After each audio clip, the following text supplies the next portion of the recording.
And you have meddled with the primal forces of nature.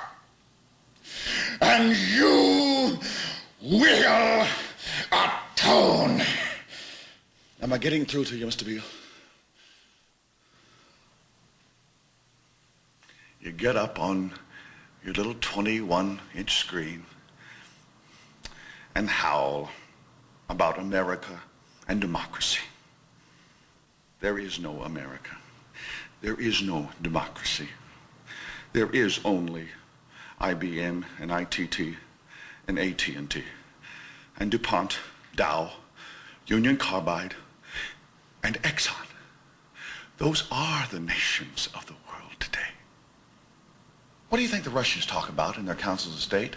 Karl Marx?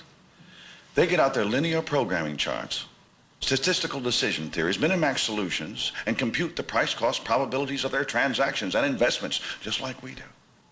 We no longer live in a world of nations and ideologies, Mr. Beale.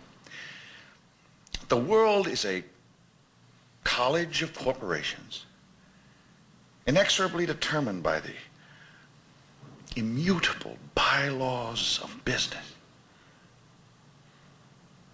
The world is a business, Mr. Beale.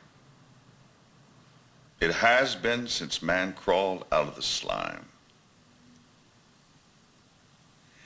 And our children will live, Mr. Beale, to see that perfect world in which there's no war or famine, oppression or brutality.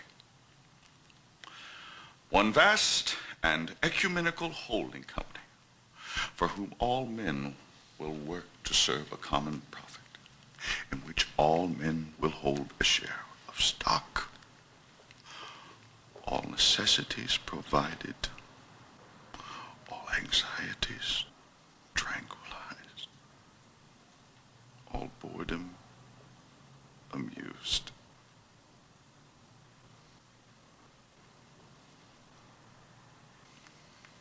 And I have chosen you, Mr. Beale, to preach this evangel. Why me? Because you're on television, dummy. 60 million people watch you every night of the week, Monday through Friday. I have seen the face of God. You just might be right, Mr. Beale.